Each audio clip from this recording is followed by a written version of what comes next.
The tire blew out at 6:47 a.m. right in my own driveway, and I knew instantly this was not an accident. 3 nails, evenly spaced, hammered through a strip of plywood, buried under fresh mulch on my own front lawn. My name is Wesley Cole, and I had just moved into Brookhaven Estates 3 months earlier, chasing a quiet life. The HOA president, Karen Ashcroft, had smiled at me during orientation, but her eyes never once matched that smile. I didn't know it yet, but that morning was the first shot fired in a war that would end her career. Brookhaven Estates looked like a postcard: manicured hedges, matching mailboxes, a fountain nobody was allowed to touch. I'd bought my house for the quiet, the good schools nearby, and honestly, for the illusion of belonging somewhere. Karen Ashcroft ruled the HOA board like a queen guarding a very small, very beige kingdom. She'd held the presidency for 11 years, and nobody had successfully challenged her since 2015. My neighbor Autumn Reyes warned me on day one, "Don't cross her. She keeps files on everyone." At first, the violations were small: a trash can left out an hour too long, grass a half-inch too tall. Karen sent letters with red ink stamps, threatening fines of $50, then $100, then $250 for the same offense. I paid the first one just to keep peace, assuming reasonableness existed somewhere in that woman's heart. It didn't. 2 weeks later, another letter arrived, citing my unapproved porch light bulb color as a violation. Autumn told me over the fence that Karen had driven an elderly widow to sell her home after finding her weekly. I started photographing everything: my lawn, my mailbox, my porch, dating each picture, saving them in a folder. Something told me I'd need proof eventually, though I didn't yet know just how much I'd need. Karen's husband, Gary, sat silently on the board too, rubber stamping every fine she proposed without a single objection. Neighbors whispered that Gary hadn't spoken at a meeting in years, just nodded, holding his coffee, avoiding eye contact. My wife, Priya, thought I was being paranoid. "It's just an HO, Wes. Pay the fines and move on." But paranoia, it turns out, is just preparation when you're dealing with someone like Karen Ashcroft. The mailbox incident changed everything. I'd installed a new one, HOA-approved model, straight off their own website. Karen fined me $300 anyway, claiming the finish was off-white instead of eggshell, a difference invisible to the human eye. I appealed. She denied the appeal in 11 minutes, a new board record according to the meeting minutes. That's when I filed my first public records request for HOA financial statements, just to see where the fines went. The treasurer, a nervous man named Doug, stalled me for 3 weeks before finally handing over incomplete records. Autumn caught me in the driveway that day and said quietly, "You're the first person who's ever asked for those. Everyone else just pays," she added, "or leaves. Karen prefers people who leave quietly." I wasn't planning on leaving quietly. I wasn't planning on leaving at all. 2 nights later, someone spray-painted a crude X on my new mailbox post. No note, no explanation. I reported it to the police, who filed it as simple vandalism. No suspects, case likely to go cold. But I noticed something. My neighbor's security camera, angled just enough, might have caught a partial view of my mailbox. I knocked on Mr. Feldman's door, an older man who mostly kept to himself and disliked HOA meetings entirely. He handed me a flash drive without a word, just muttering, "About time somebody did something about her." The grainy footage showed a figure in a gray HOA polo, walking a dog, pausing exactly at my mailbox post. I couldn't make out the face, not clearly enough for court, but the polo shirt logo was unmistakably HOA issued. Only 6 people in Brookhaven had those polos: the 5 board members and Karen's personal assistant, Bethany. 038 that night I started a private folder labeled Brookhaven Timeline, logging every date, every fine, every strange coincidence. Autumn began helping too, quietly, passing along HOA gossip she'd overheard at the community pool. "She's not just controlling," Autumn said. "She profits from this. Somehow. The fine money never balances right." That single sentence lit a fuse in me I didn't know was there. I filed a Georgia open record style request for HOA bank statements. Since Brookhaven was legally a non-profit corporation, State law required disclosure to any member in good standing, something Karen clearly hoped nobody would ever check. Doug the treasurer stalled again, citing board review, a phrase with no actual legal standing whatsoever. I sent a certified letter citing the exact statute, giving them 10 business days to comply or face legal action. Karen's response arrived not from Doug, but from her personally, dripping with false sweetness and thinly veiled threats. "We hope you're settling in well, Wesley. Sometimes new residents misunderstand how community works here." I read that line to Priya 3 times and even she finally admitted something felt deeply wrong. The next violation notice cited my excessive holiday decorations, despite the fact I'd hung exactly one string of lights. My neighbor across the street, decorated far more extravagantly, received no letter at all. Favoritism? Plain and clear. I began cataloging selective enforcement too, whose lawns got measured, whose didn't, whose paint colors got flagged. A pattern emerged fast. Anyone who'd ever questioned Karen publicly got fined within 2 weeks. Like clockwork. Autumn admitted she'd been fined after asking, at a single meeting, why dues had increased without a vote. She called me divisive in the newsletter. Autumn laughed bitterly. In front of the entire neighborhood. I asked Autumn if she'd testify, if it ever came to that. She hesitated, then nodded slowly. "I've got nothing left to lose," she said. She already tried to run me out once. That night, someone left dog waste directly on my porch mat. No note. Timed perfectly with the camera's blind spot. Coincidence? I told myself. But my folder was growing thicker and my patience was growing thinner. I decided then, I wouldn't fight Karen with anger. I'd fight her with paperwork, patience and time. Little did I know. The nailboard beneath my lawn was already waiting, planted weeks before I'd even feel the first flat tire. The financial statements finally arrived. 3 weeks late, riddled with vague line items like administrative services. $4,200. Nothing matched. Fine revenue for the quarter totaled $18,000, but only $6,000 appeared as deposited HOA income. I hired a forensic accountant, a friend of Priya's from her old firm, to review the discrepancy quietly. Her name was Renata, sharp-eyed and unimpressed by intimidation. Exactly the kind of ally I needed. Renata found that administrative services routed through a shell LLC registered at Karen's own home address. My stomach dropped reading that line. This wasn't just petty tyranny anymore. This was outright embezzlement. I didn't confront Karen yet. Confrontation without airtight proof would only give her time to cover her tracks. Instead, I kept collecting bank routing numbers, LLC filings, dates that lined up too perfectly to be coincidence. Autumn brought me something unexpected one evening, an old newsletter from 2019, listing a different treasurer entirely. That treasurer, a man named Carl Voss, had resigned abruptly, citing personal reasons nobody ever explained. I tracked down Carl through a mutual contact. He agreed to meet me at a diner 2 towns over. Carl looked nervous the entire meal, glancing at the door more than at his coffee. "She threatened to sue me for defamation if I ever talked," Carl admitted. "So I just left quietly." He described the exact same shell company scheme, years earlier, before Karen apparently perfected her methods. This wasn't Karen's first rodeo. She'd done this before and gotten away clean, every single time. Carl agreed to give a sworn statement if it ever came to a real investigation, not just neighborhood gossip. I felt something shift in me that night, not just anger anymore, but a cold, focused resolve. Priya noticed the change too. "You're not just annoyed anymore," she said. "You're building a case." "I am," I told her. "And I'm not stopping until she can't hurt anyone else here." The next morning, a new letter arrived, a $500 fine for unauthorized landscaping equipment stored in view. My lawnmower, sitting exactly where every other homeowner's lawnmower sat, suddenly qualified as a violation only for me. I didn't appeal this one. I simply added it to the folder, now numbering over 60 documented incidents. Autumn suggested we start recording board meetings openly, using our legal right as dues-paying members.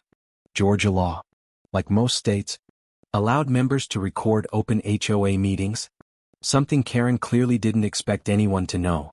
At the next meeting, I set my phone on the table, recording light blinking, visible to everyone present. Karen's face flickered, just for a second, before she recovered her composure and smiled too widely. "Recording devices aren't typically welcomed here," she said, voice tight, knuckles pale against the podium. "Georgia code allows it for open meetings," I replied calmly. "I checked before I came." The room went silent. Gary, her husband, actually looked up from his coffee for the first time in months. That recording captured something priceless, Karen admitting, offhand, that administrative fees fund necessary board compensation. Board compensation was explicitly prohibited under Brookhaven's own bylaws, a document Karen herself had once distributed. I didn't react in the room. I simply smiled, thanked her for clarifying and sat back down. Renata confirmed later that this single sentence, on record, could support a breach of fiduciary duty claim. Autumn squeezed my arm after the meeting. "You just made her nervous." "I've never seen that happen before. Nervous people make mistakes and mistakes leave trails, and trails were exactly what I needed most." That night, my car's dashboard camera caught motion in my driveway at 2:14 a.m., though nothing visibly disturbed. I checked the footage twice. Saw only a shadow near the mulch bed by my mailbox post. I should have investigated the lawn that night. I didn't. That mistake would cost me 4 tires soon enough. Instead, I focused on filing a formal complaint with the state's nonprofit oversight division about the Shell LLC. The complaint process was slow, bureaucratic, and utterly unsatisfying compared to the urgency I felt burning inside me. Weeks passed. Karen's fines against me kept coming, almost gleefully, as if daring me to escalate further. Improperly stored garden hose fine. A non-compliant welcome mat color fine. Each one pettier than the last. I paid none of them, disputing each in writing, building a paper trail of her escalating harassment. Autumn's own fines mounted too. Karen seemed to sense our growing alliance and targeted us together. "She knows we're talking," Autumn said one evening. "I think Bethany's been watching who visits who." Bethany, Karen's assistant, drove a distinctive lime green hatchback that I'd started noticing parked oddly near my house. I began varying my routine slightly, meeting Autumn and Renata at a coffee shop outside the neighborhood instead. Paranoid? Maybe. But paranoia, again, is just preparation when your opponent plays dirty enough. Renata's forensic report grew to 18 pages, documenting 5 years of diverted funds totaling nearly $210,000. $210,000? Skimmed slowly, fine by fine, fee by fee, from an entire community's trust. I forwarded the report to the State Attorney General's Consumer Protection Division, along with Carl's sworn statement.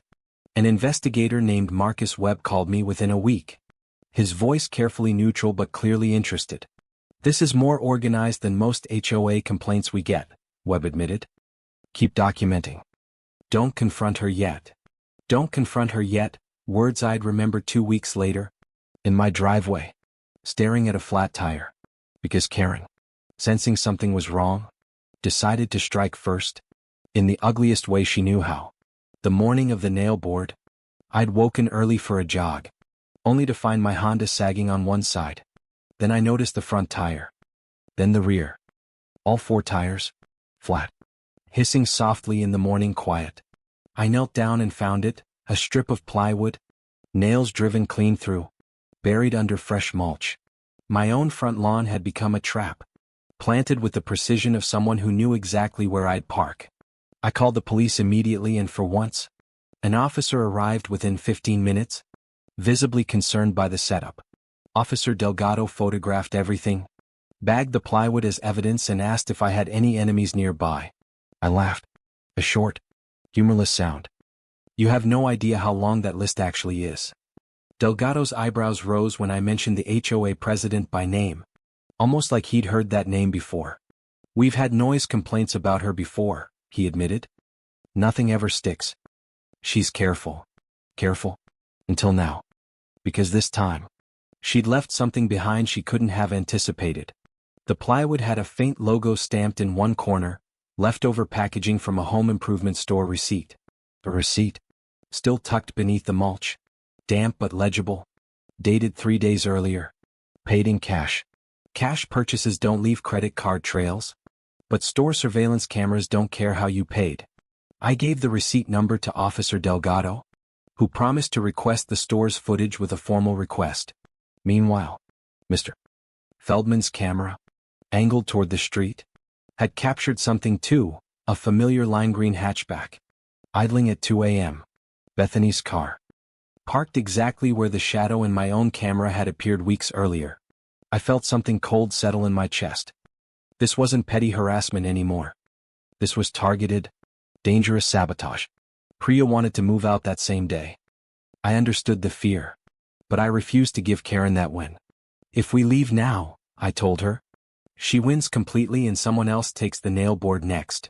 Autumn arrived within the hour, pale-faced, having heard about the tires from another neighbor already gossiping. This is beyond fines, she said. This is assault on your property. This is criminal. I called Marcus Webb, the state investigator, who went quiet for a long moment before speaking again. This changes the timeline, he said. We're accelerating the investigation. This is no longer just financial. The store's surveillance footage came back 4 days later, grainy but damning, showing a woman in a wide-brimmed hat. The height matched Karen. The build matched Karen. But the hat obscured her face just enough for doubt. Officer Delgado noted the purchase. 1 sheet of plywood, 1 box of galvanized nails, paid entirely in $20 bills. The same denomination. Oddly, that HOA fine payments were often collected in, according to Doug's sloppy old records. Coincidence stacked on coincidence, until the pile grew too tall to call it coincidence anymore. I replaced all 4 tires myself, keeping every receipt, every invoice, documenting the exact financial cost of her sabotage. $687.42. That number would matter later, in ways I couldn't yet imagine, in a courtroom I hadn't yet entered. Autumn suggested going public, posting the story to the neighborhood Facebook group with photos of the nailboard. I hesitated. Going public meant tipping Karen off that we knew more than fines and misplaced mailboxes. But staying silent meant risking someone else's tires, someone else's safety, someone less prepared than me. We compromised. Autumn posted vaguely about recent vandalism concerns, gauging reactions without naming names directly. The comments exploded within hours. Neighbor after neighbor shared their own stories of strange incidents. Adlitaim finis. One woman described finding her car keyed the same week she'd questioned a fine at a public meeting. Another mentioned a dead rose bush replaced overnight with a photo of violations, despite never actually planting roses. A pattern emerged publicly now. No longer just my private folder, but a community shared, growing suspicion. Karen posted her own response within the hour, calling the allegations baseless rumors from disgruntled troublemakers. She specifically named me and Autumn. An enormous mistake for someone under active state investigation. Marcus Webb called that same evening. She just publicly acknowledged awareness of specific complainants. That's useful. Useful for what? I asked. For establishing motive, he said. For establishing retaliation. Keep that post saved. I screenshotted everything. Timestamp. Backed up in 3 separate places, just as Renata had taught me weeks earlier. That night, for the first time in months, I actually slept soundly, feeling the tide finally start to turn. I should have known better than to feel safe. Karen wasn't done fighting. Not even close. 3 days after the public post, I received a certified letter, not a fine, but a defamation lawsuit threat. Karen's attorney, a slick man named Trevor Bosch, demanded a public retraction within 72 hours or face litigation. Renata read the letter and actually laughed. This is a slap suit. Truth is an absolute defense here. Georgia had anti-slap protections specifically designed to stop wealthy people from silencing truthful criticism through legal threats.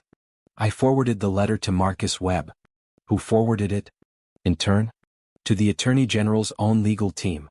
She's escalating faster than expected, Webb noted. Panic makes people sloppy. Sloppy people make mistakes. Autumn received her own threatening letter too. Word for word identical. Clearly copy-pasted from the same template. We hired a local attorney together. A sharp young lawyer named Priscilla Kemderim. specializing in HOA disputes. Priscilla reviewed everything: the fines, the recordings, the financial report, the nailboard, the lawsuit threat, and smiled grimly. "This isn't a defense case," she said. "This is an offense case. We countersue for harassment and intimidation." We filed the countersuit within the week, citing selective enforcement, financial fraud, and targeted property damage. Karen's attorney withdrew the defamation threat almost immediately, a clear sign of panic setting in behind closed doors. Doug, the treasurer, meanwhile, stopped attending board meetings entirely, citing sudden family obligations nobody could verify. Autumn heard through the grapevine that Doug had hired his own lawyer, separate from Karen's team entirely. Separate lawyers meant separate interests, which meant the united front Karen relied on was quietly cracking apart. 2 weeks later, Doug reached out to Marcus Webb directly, offering to cooperate in exchange for reduced liability. Doug's statement confirmed everything Renata's forensic report had suggested: the Shell LLC, the diverted funds, all of it. He also revealed something new: Karen had personally directed Bethany to handle the coal situation weeks before the nailboard. Handle was the exact word Doug remembered from an email he'd forwarded himself. Just in case. But, it turned out, had been keeping his own quiet folder, much like mine. Webb obtained a subpoena for Karen's and Bethany's personal email accounts, citing probable cause from Doug's statement. The emails, once recovered, painted a picture far worse than fines and petty harassment ever suggested. Karen had written, explicitly, about needing to make an example of residents who asked too many questions. Bethany's replies detailed surveillance, noting my jogging schedule, my work hours, the exact mornings I'd likely drive somewhere. My stomach turned reading Webb's summary over the phone. This had been planned, calculated, patient, deliberate. The plywood purchase matches the timeline exactly, Webb confirmed. We're building toward formal charges now. Formal charges. 2 words I'd been chasing for months, finally within reach, finally becoming real. Autumn cried a little on the phone that night.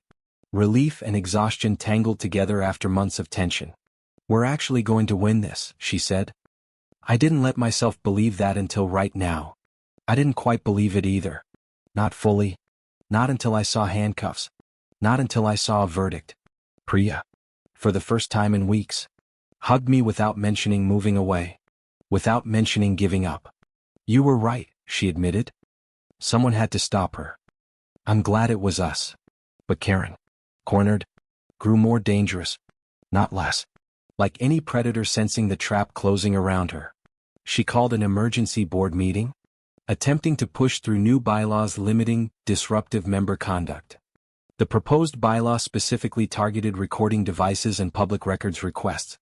An obvious, desperate attempt at self-protection. I attended anyway, recording as always, watching her hands shake slightly as she read from prepared notes. Gary, her husband, finally spoke for the first time in years. Quietly, almost inaudibly, "Karen, maybe we should stop." The room went dead silent. Karen's face twisted, just for a moment, into something raw and frightened. "We are not stopping anything," she snapped, loud enough that even Bethany flinched near the back wall. That outburst, got recorded, timestamp, added to a growing pile of evidence against her own composure. The proposed bylaw failed to pass. 4 votes to 1. Karen's own vote the sole support it received. Even her allies were abandoning ship now, sensing the investigation closing in faster than she could control.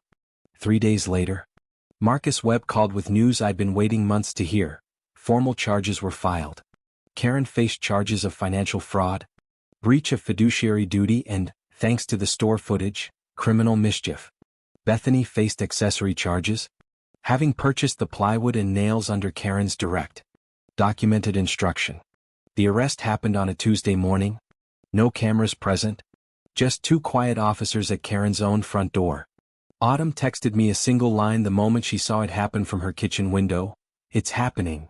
I stood on my porch and watched Karen Ashcroft, in handcuffs, walk past the mailbox she'd once fined me over. She didn't look at me. She stared straight ahead, jaw tight. The composure finally. Completely, utterly gone. Neighbors gathered on lawns, phones raised, capturing a moment none of us had dared imagine possible months earlier. Gary stood in the doorway, not stopping her, not defending her, just watching with an expression I couldn't read. But, watching from his own porch, finally exhaled a breath he seemed to have held for years. The HOA board convened an emergency session that same week, voting unanimously to remove Karen from the presidency permanently. Autumn nominated herself for interim president, a motion that passed with something close to a standing ovation. I declined a nomination for treasurer, preferring to stay a private resident who'd simply refused to be bullied. The state's investigation into the Shell LLC expanded, uncovering victims from 3 other HOA communities Karen had previously managed. Carl Voss, the treasurer who'd fled years earlier, finally spoke publicly, relieved his old silence hadn't been permanent. "I should have said something back then," he told a local reporter. "I'm glad someone finally did." The local news picked up the story, running a segment titled simply, "HOA President Arrested After Tire Sabotage Scheme." Reporters asked me for comment. I kept it short. I just wanted to live in peace. That's all. Priscilla, our attorney, moved forward with the civil countersuit, seeking damages for harassment, fraud and property destruction. Renata's forensic report became central evidence, her careful 18 pages transforming into courtroom exhibits within weeks. The criminal case moved faster than expected, prosecutors eager to make an example given the sheer volume of evidence. Karen's attorney attempted a plea deal, offering restitution in exchange for reduced charges and no prison time. The prosecutor, informed of Doug's cooperation and the surveillance emails, rejected the offer outright, unimpressed by her sudden humility. She had months to make this right, Webb told me.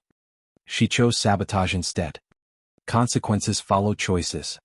The trial date was set for early autumn, coincidentally around the same time Autumn had first warned me about Karen. I found the timing almost poetic, a full circle closing on the exact season it had all begun. Autumn, now interim HOA president, immediately reformed the fine system, requiring photographic evidence and independent appeal review. She also refunded improperly collected fines to every resident who'd been targeted, myself included, though the money mattered less now. What mattered was the fountain finally running again, the hedges trimmed by choice instead of fear, the neighborhood breathing easier. Doug avoided prosecution entirely in exchange for his testimony, though he resigned from the board out of quiet shame. Bethany pleaded guilty to criminal mischief, receiving probation and a restitution order covering my $687.42 entire costs. Karen refused every plea deal until the very end, insisting on a trial she was destined to lose badly. The jury deliberated for less than 4 hours before returning guilty verdicts on every single count. Karen Ashcroft, once queen of Brookhaven Estates, was sentenced to 18 months in county detention plus 5 years probation. She was also permanently barred from serving on any homeowners association board anywhere in the state of Georgia. I sat in that courtroom and felt something loosen in my chest I hadn't realized I'd been carrying for months. Autumn squeezed my hand as the verdict was read, and for the first time since the Nailboard, I felt safe. Brookhaven Estates got its fountain back, its peace back, and Karen Ashcroft got exactly what she'd built for herself.